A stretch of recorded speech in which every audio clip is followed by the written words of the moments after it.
All right, if you're prepping for the Queensland bar exam, you know that disclosure can make or break a case.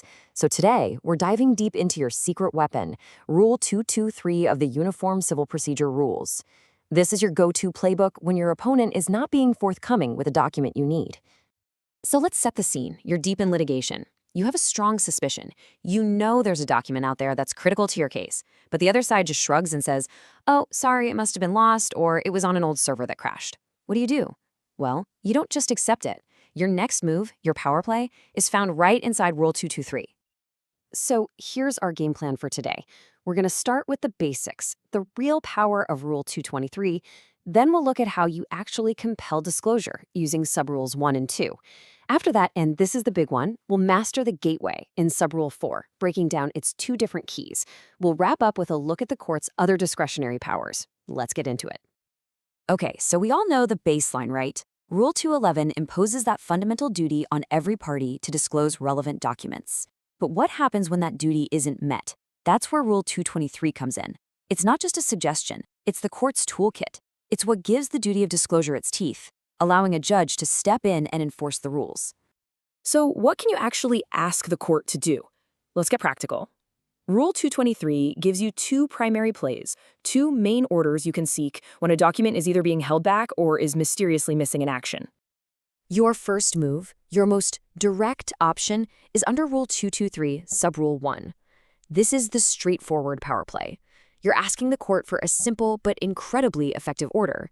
Make the other side produce the document, period. And Rule 223, Subrule 1, give the court two ways to do this. Under paragraph A, the court can just order them to deliver a copy to you, nice and simple.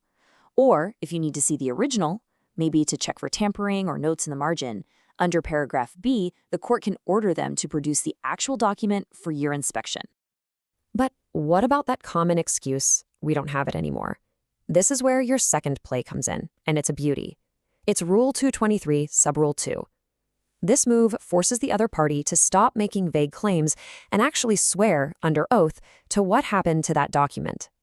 So, under Rule 223, Subrule 2, the court can order an affidavit that forces them into a corner.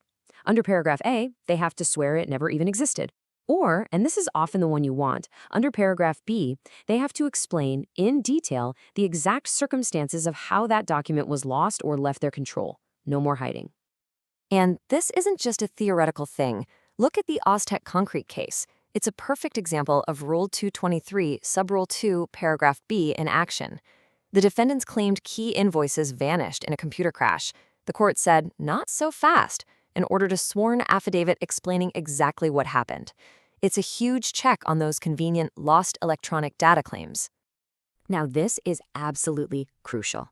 For your bar exam, for your practice, you have to get this next part. You can't just rock up to court and demand these orders. You first have to get through a gateway. And that gateway, the key to unlocking everything, is Rule 223, Subrule 4.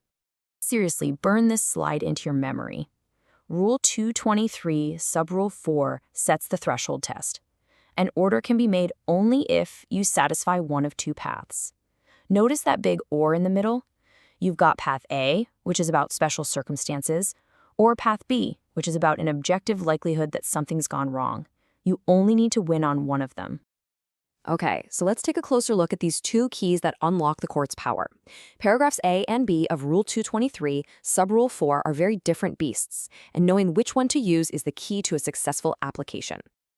Here's the bird's eye view, the cheat sheet comparison. Think of paragraph A as the high bar, the one for truly exceptional, unusual situations, and you have to prove two things to get there. Paragraph B is the more common, practical test you'll use most of the time. It's about showing it's more likely than not that the disclosure process has failed somehow. So let's break down Rule 223, Subrule 4, paragraph A. For the exam, remember this is a two-part, cumulative test. You need to show both special circumstances and that the interests of justice demand the order. You need both. As the Lamson case shows, this is a powerful tool that can even reach documents that fall outside the standard disclosure rules. Now, in contrast, we have Rule 223, Subrule 4, Paragraph B. This is your workhorse. First, it is not cumulative. You just need to establish an objective likelihood, not just your own suspicion, of one of two things. Either that the duty of disclosure wasn't complied with, or that a specific document existed and is now gone. And if you need the authority for that objective likelihood test, this is it. This quote from Justice of Appeal Pincus in Mercantile Mutual is everything. He made it crystal clear. A gut feeling, a mere suspicion is not going to cut it.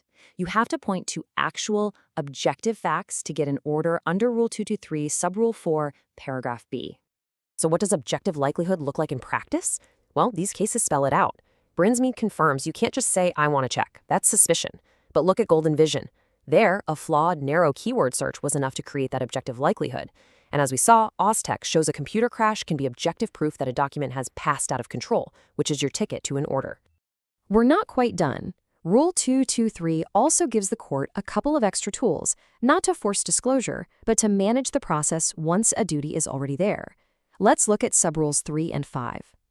I want you to think of Rule 223, Subrule 3, as the court's control knob.